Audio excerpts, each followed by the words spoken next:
Well, happy Easter. We made it. Your Lenten penances are over. It's hard to capture the joy that the church has this morning.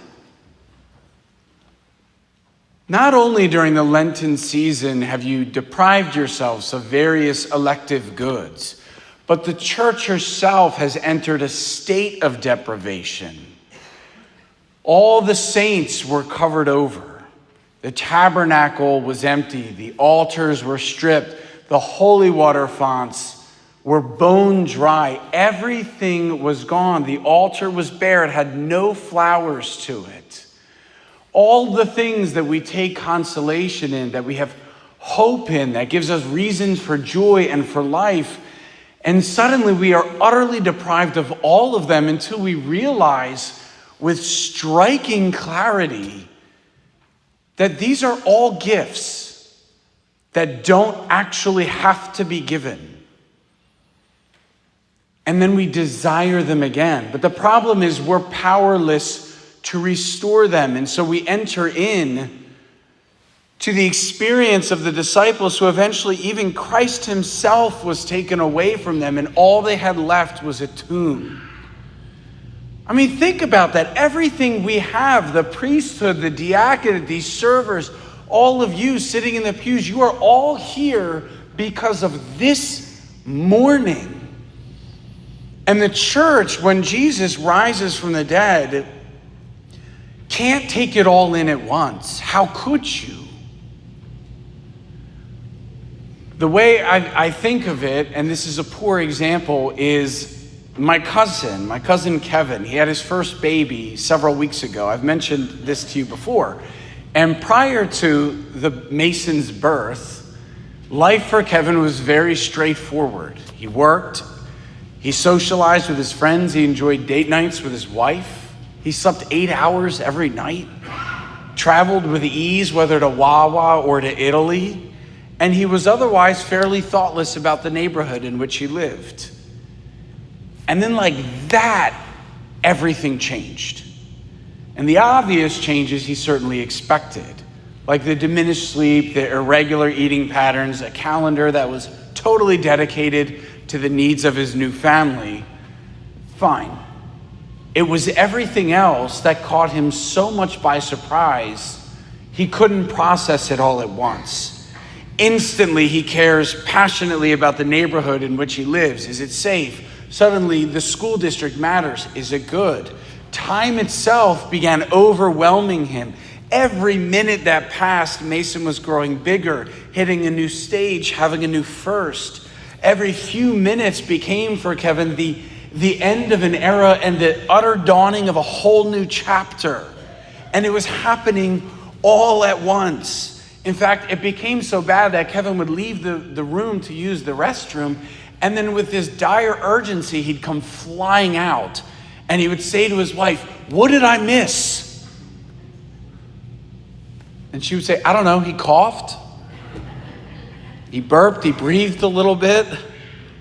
And this would happen again and again. He would leave the room for something. Maybe he's taking a shower, using the restroom, taking a nap, fly back in. "What did I miss? All right, after a few weeks, he comes flying in. "What did I miss?" And his mother-in-law, who has raised 4 children, looks at him and says, "I don't know, Kevin. He graduated college. We were all there. You missed it." What was happening in Kevin's mind and in his heart that he couldn't grasp was that something happened in time and it changed everything. And the same is true for the church, but on a much more cosmic level. You think over the last 3 days, we've accompanied Jesus really into what is his descent into hell. From his betrayal by Judas, his agony in the garden, his trial, abuse, condemnation, journey to the cross, and then eventually his death. And for those of us who were able to participate in it, it all felt very chaotic. Everything just seemed to be spiraling out of control. and evil was victorious, as it always seems to be, until it isn't. You see, the empty tomb, it changes everything. Against the belief that evil won, the empty tomb says to the disciples 4 things right off the bat. I'll share those with you now, and then the church will continue to unpack these mysteries for the entirety of the Easter season. And the first is this: God is in control. If the chaos of the last 3 days could not defeat God, then there is no evil that you will suffer in your life that will ever exceed his authority. Our Lord himself said, "No one takes my life from me. I lay it down of my own accord." The second is that evil has limits. Satan threw everything that he had: lies, humiliation, torture, death. He took Jesus and threw him all the way down into Sheol.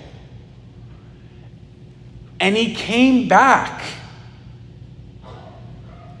And in so doing, he sets a limit to the enemy's power. And he empowers every Christian to do the same. Suffering has purpose. God took all of our wickedness, all of the enemy's conniving, and he orchestrated it to be at the service of the good. Why would your suffering be any different? And the most important is this: God's love has no limits. Saint Bernard said, "Who is not carried away in prayer when he looks on the crucifix and sees our Lord hanging there, the head bent as though to kiss, arms outstretched in an embrace, the hands pierced to give, the side open to love, the feet nailed to remain with us. And then he rose so that we could remain with him." It's all about love. Everything is different now, and it's only just begun.